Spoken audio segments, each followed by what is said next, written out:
every many different types of weapons. I just want to see you every second of every day. That's okay to let down. No.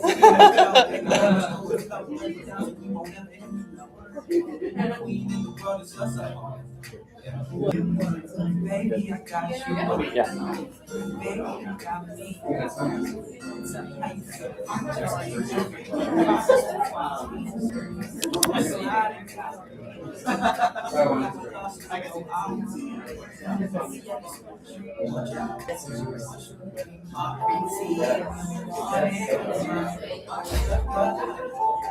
It was so great, I wonder, girl, I wonder why. So can't complain. Is it one day I'll give you one day you can tell? My green tea in the morning.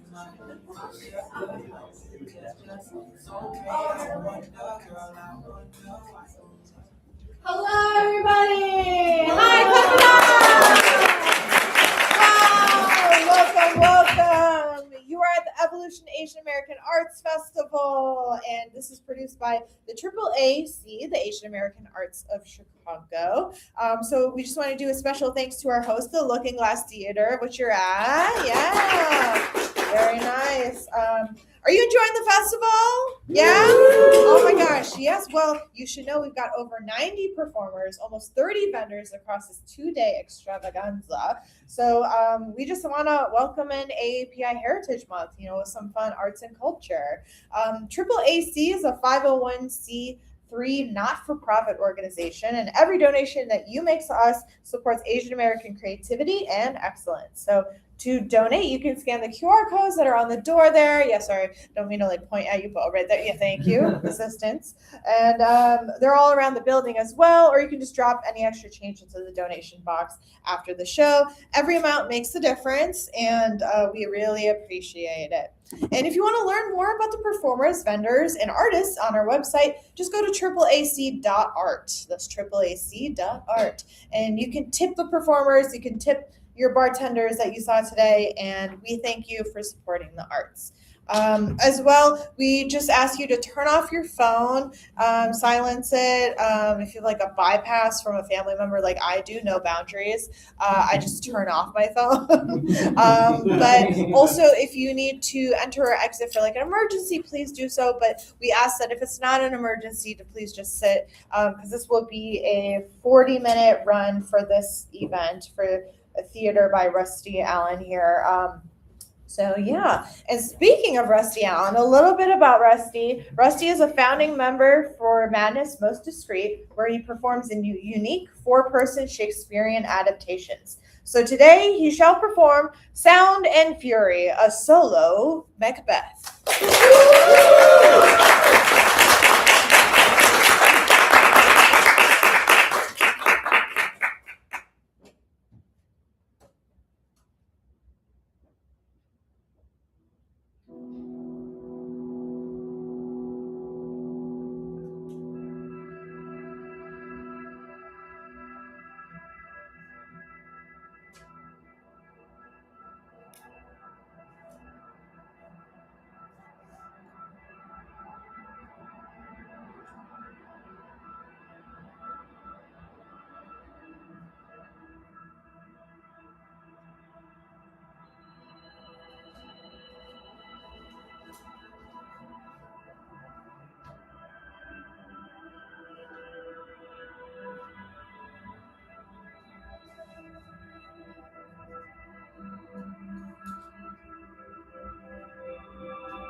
When shall we 3 meet again? In thunder, lightning, or in rain? When the hurly-burly's done, and the battle's lost and won? That will be ere the set of sun. Where the place? Upon the heath, there to meet with Macbeth. Fair is foul, and foul is fair. Hover through the fog and filthy air, the weird sisters, hand in hand. Posters of the sea and land, thus do go about, thrice to thine, and thrice to mine, and thrice again, to make up 9, peace. The charms wound up. A drum, Macbeth doth come.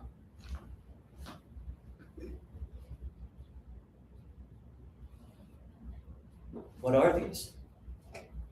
That look not like the inhabitants of the earth, and yet are on it.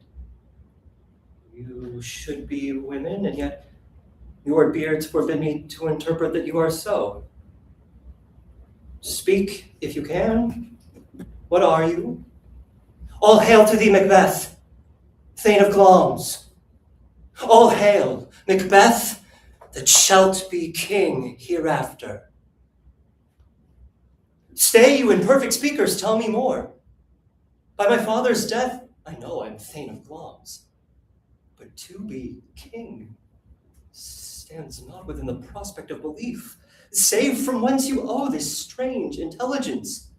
Speak, I charge you. Shh.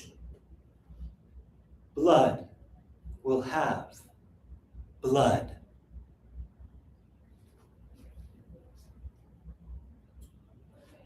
This supernatural soliciting cannot be ill, cannot be good. If ill, why hath it given me earnest of success, commencing in a truth? I am Thane of Glamis. If good, why do I yield to that suggestion whose horrid image doth unfix my hair and make my seated heart knock at my ribs against the use of nature? Present fears are less than horrible imaginings. My thought, whose murder yet is but fantastical, shakes so my single state of man that function is smothered in surmise, and nothing is but what is not. If chance will have me king, why, chance may crown me without my stir. Come what come may, time and the hour runs through the roughest day.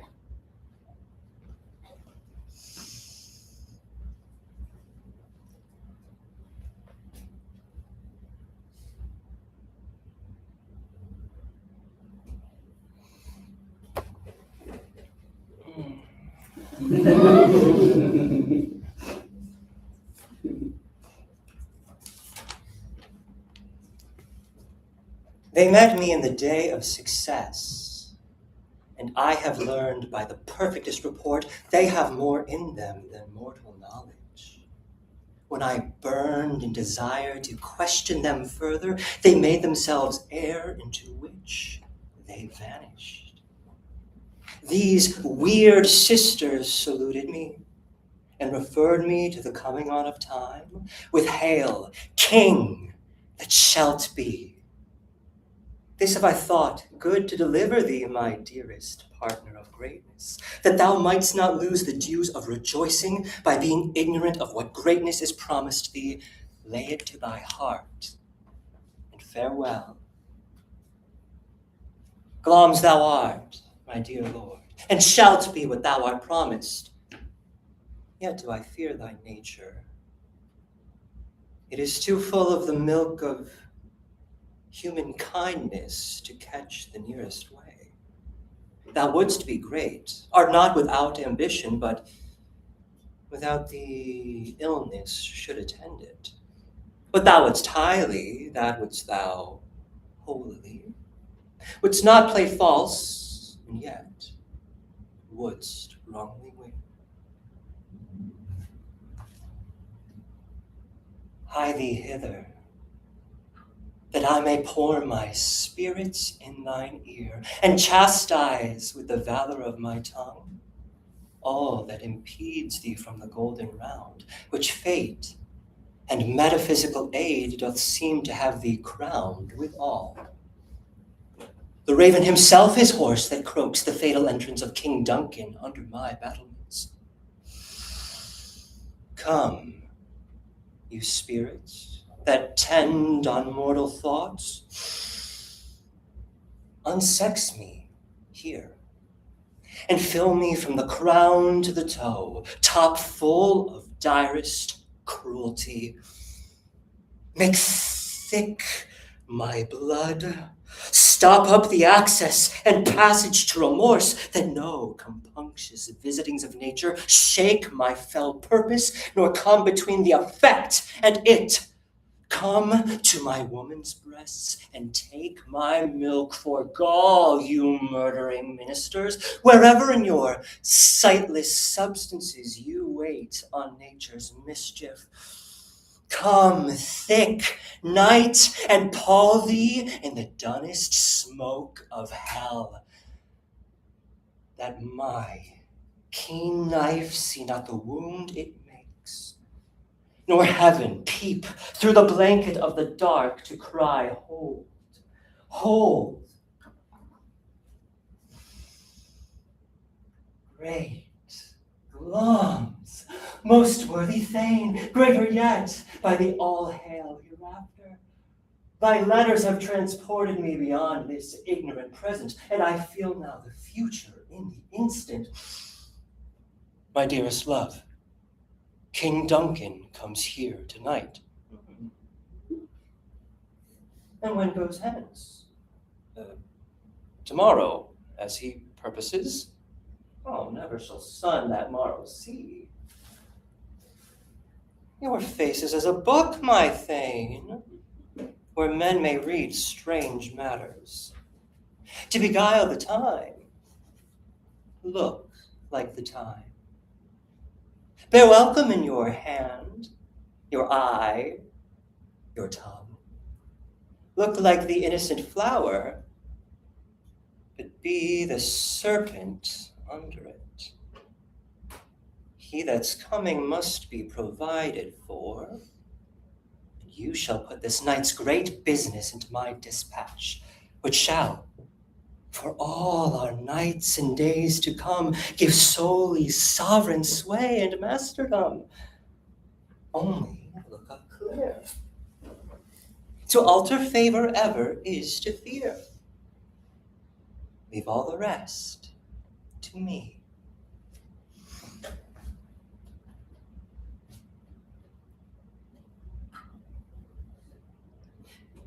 If it were done, when 'tis done, it were well it were done quickly. If the assassination could travel up the consequence and catch with his surcease success, but that this blow might be the be-all and the end-all here. But here upon this bank and shoal of time, we jump the life to come. But in these cases, we still have judgment here. We but teach bloody instructions, which being taught, return to plague the inventor.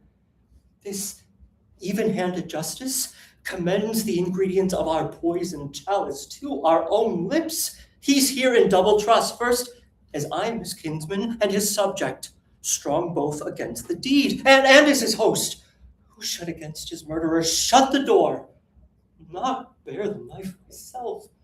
Besides, this Duncan hath borne his faculties so meek, hath been so clear in his great office, that his virtues shall plead like angels trumpet-tongued against the deep damnation of his taking off. I have no spur to prick the sides of my intent,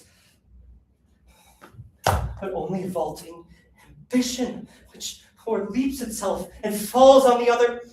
How now, what news? He is almost supped. Why have you left the chamber? We will proceed no further in this business. He hath honored me of late, and I have bought golden opinions from all sorts of people, which would be worn now in their newest gloss. not cast aside so soon.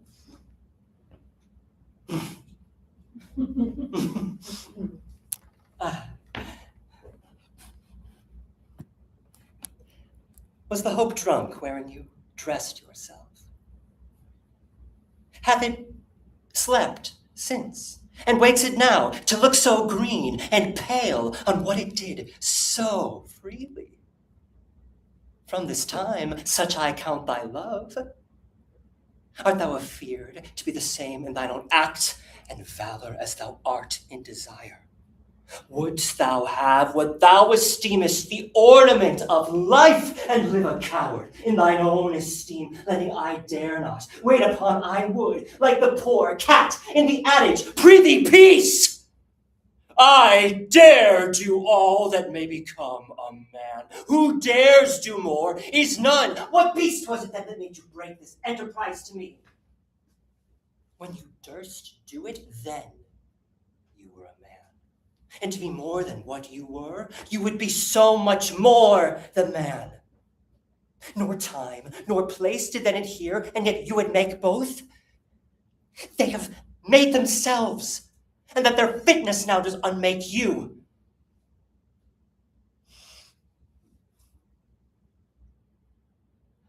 I have given suck, and know how tender 'tis to love the babe that milks me. I would, whiles it was smiling in my face, have plucked my nipple from his boneless gums and dashed the brains out, had I so sworn as you have done to this. If we should fail, we fail. But screw your courage to the sticking place, and will not fail.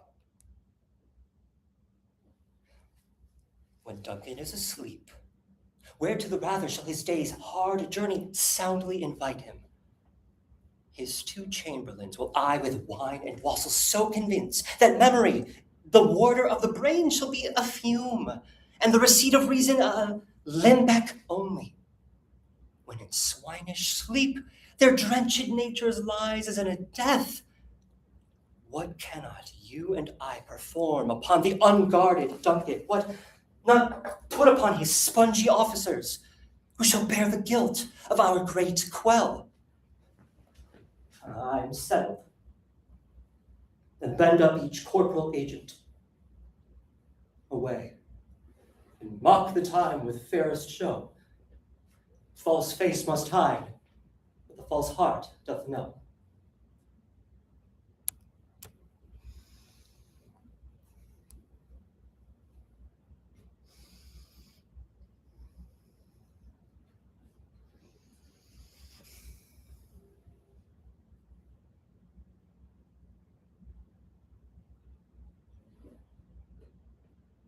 Is this a dagger which I see before me? The handle toward my hand? Come, let me clutch thee.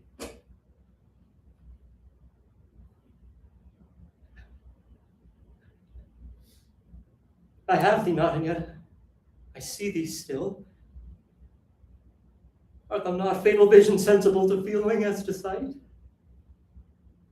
Or art thou but a dagger of the mind, a false creation proceeding from the heat oppressed brain?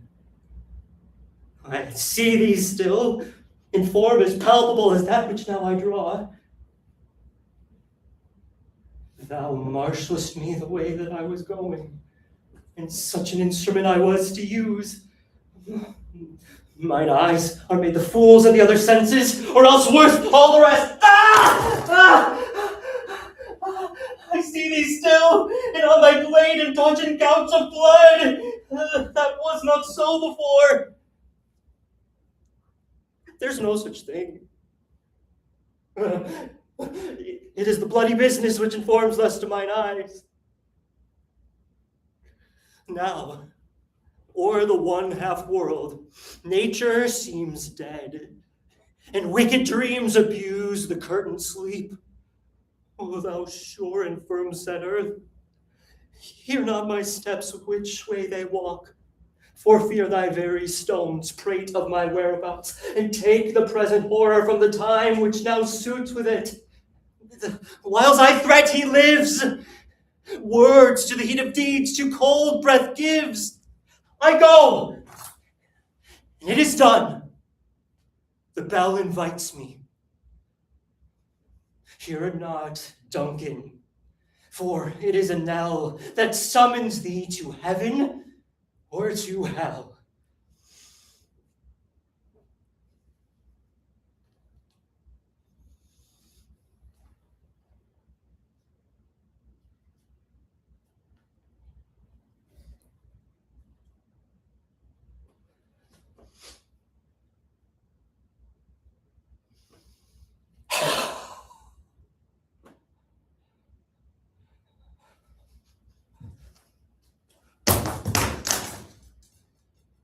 That which hath made them drunk hath made me bold.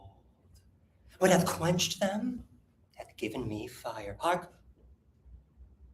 Peace. It was the owl that shrieked, the fatal bellman which gives the sternest good night. He is about it.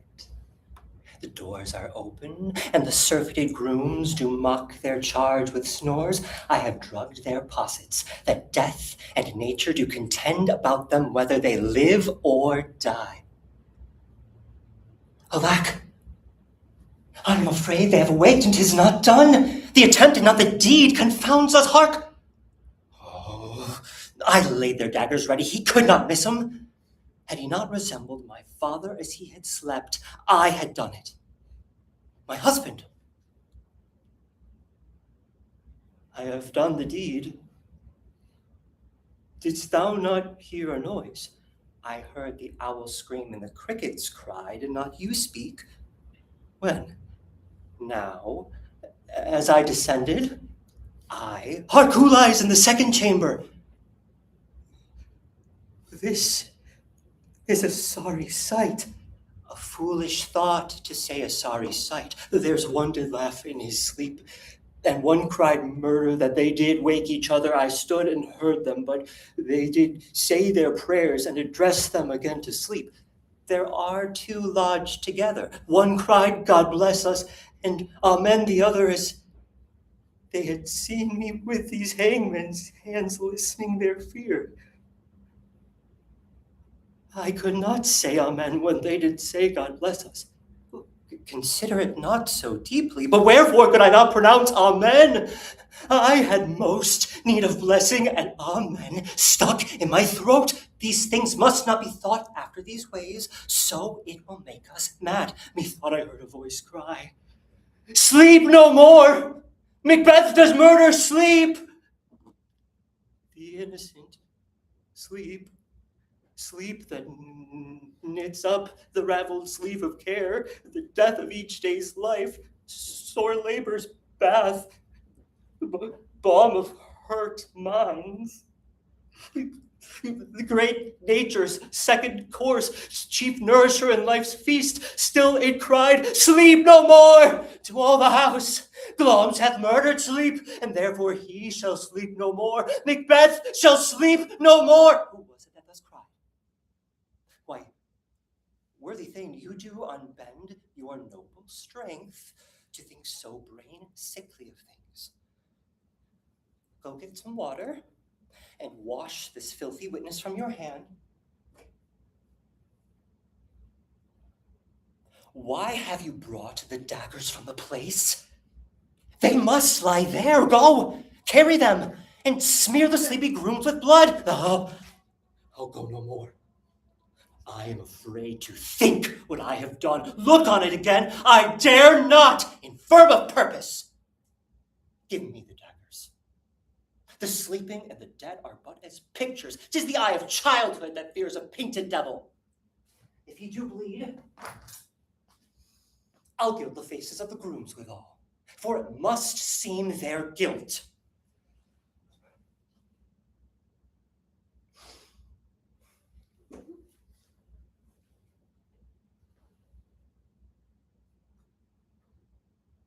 Oh, whence was that knocking? How is't with me when every noise appalls me? What hands are here? Oh, they pluck out mine eyes. Will all great Neptune's ocean wash this blood clean from my hand? No. This, my hand, will rather the multitudinous seas incarnadine, making the green one red. My hands are of your color, yet I shame to wear a heart so white. And here I hear a knocking at the south entry. Retire we to our chamber. A little water clears us of the deed. How easy is it then? Be not lost so poorly in your thoughts. To know my deed, 'twere best not know myself. Wake Duncan with thy knocking. I would thou couldst.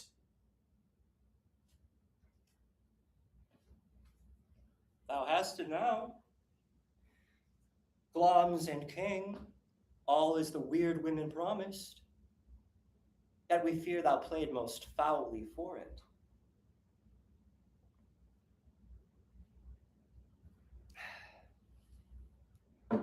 Beware. 'Tis safer to be that which we destroy than by destruction dwell in doubtful joy. All hail Macbeth, King of Scotland.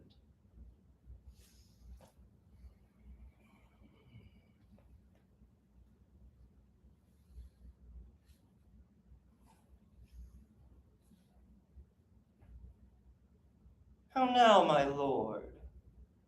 Why do you keep alone? Sorriest fancies your companions making, using those thoughts which indeed should have died with those they think on. Things without all remedy should be without regard. What's done is done. We have scorched the snake, not killed it. She'll close and be herself, whilst our poor Malice remains in danger of her former tooth.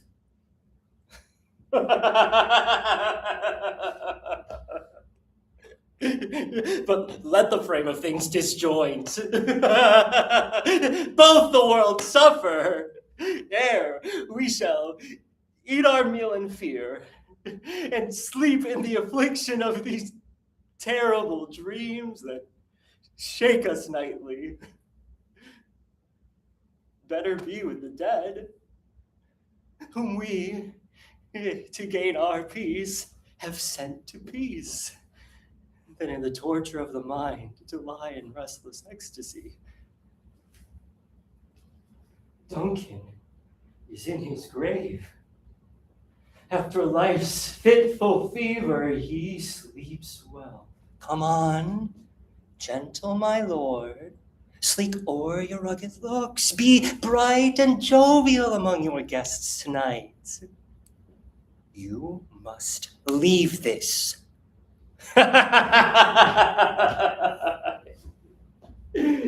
You know your own degrees. Sit down! At first and last, the hearty welcome. Ourself will mingle in society and play the humble host. Our hostess keeps her state, but in best time we will require her welcome. Ah, my royal lord, you do not give the cheer. May it please your highness, sit, be large in mirth. Anon, we'll drink to measure the table round. Here have me now, our country's honor roofed, were the person of our late King Duncan present. His absence, sir, is one we truly mourn. Please it your highness to grace us with your royal company.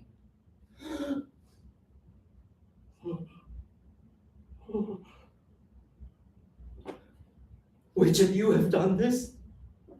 Thou canst not say I did it.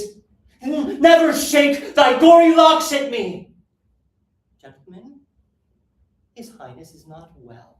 Sit, worthy friends. The fit is momentary. Upon a thought, he will be well again. Are you you a man? I, and a bold one that dare look on that which might appall the devil? Oh, proper stuff! This is the very painting of your fear. This is the air-drawn dagger which you said led you to Duncan. Shame itself! Prithee, see there? Behold. Look! Blood hath been shed ere now in the olden times, ere humane statute purged the gentle wheel. Aye, and since 2 murders have been performed, too terrible for the ear, the time has been that when the brains were out, the man would die and there an end. But now they rise again with 20 mortal murders on their crowns and push us from our stools. This is more strange than such a murder is. Hence, horrible shadow, unreal mockery, hence!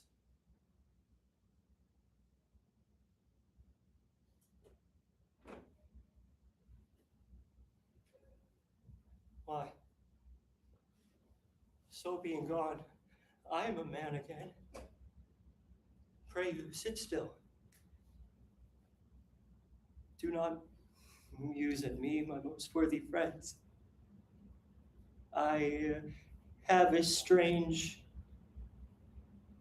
infirmity, which is nothing to those that know me.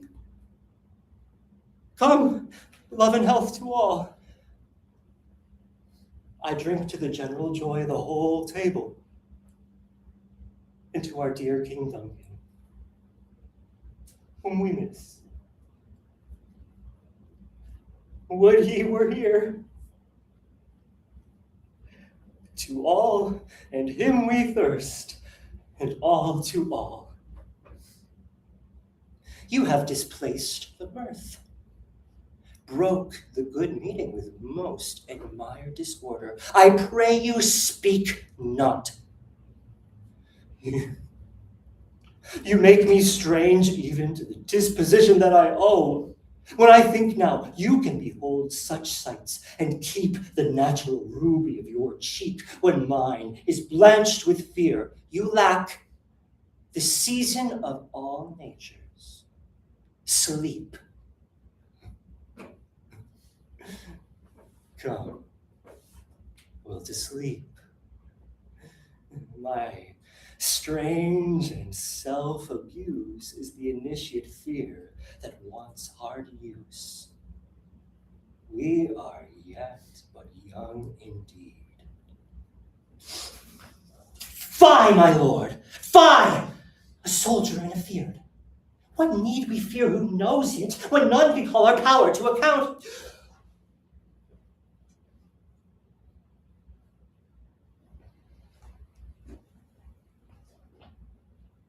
Yet, here's a spot. Out! Damn spot! Out, I say! 1, 2.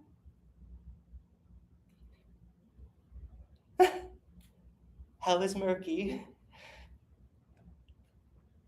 Yet, who would have thought the old man to have had so much blood in him?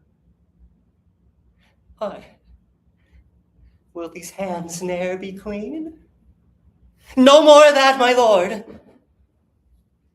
No more of that. You mar all with this starting.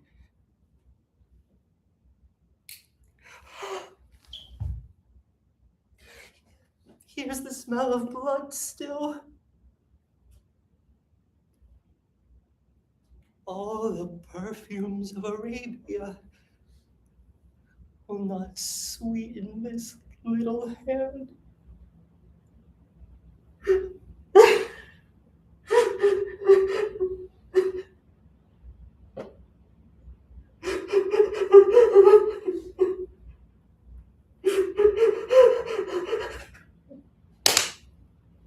Wash your hands.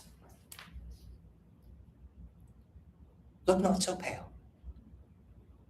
I tell you yet again, Duncan's buried. He cannot come out on his grave. To bed. To bed.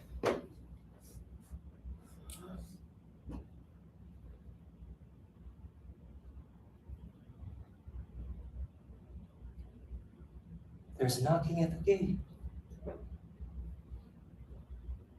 Come. Come. Come. Come.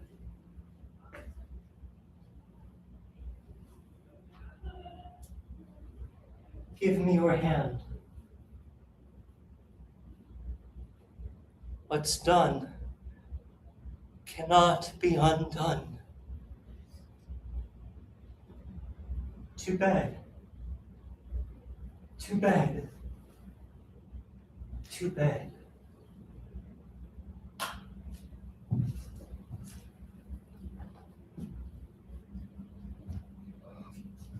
I have almost forgot the taste of fears.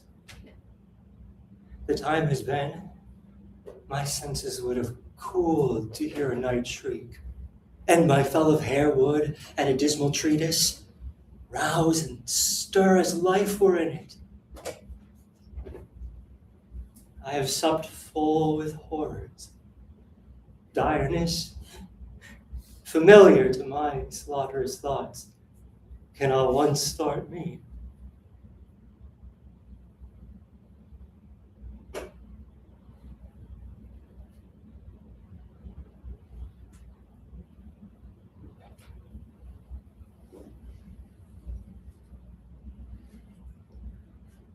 The queen is dead.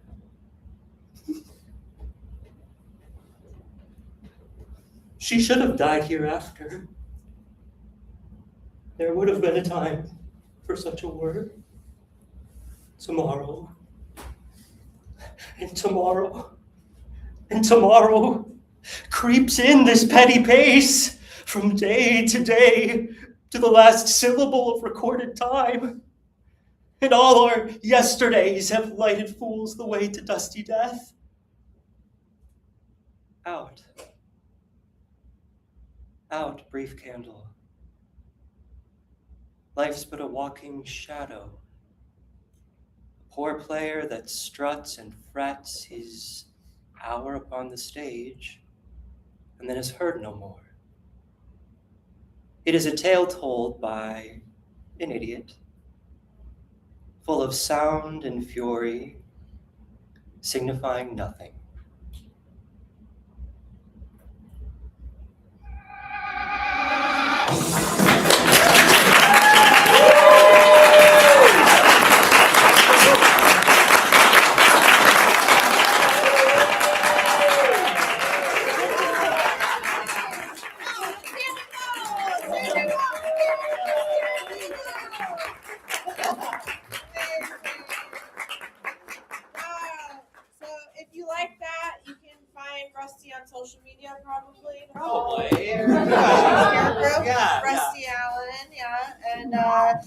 Thank you so much for coming in. Just make sure you grab all your bearings because everyone has to exit, even if you're going to come to the stand-up show after here. Thank you so much for supporting Asian American art. And once again, QR code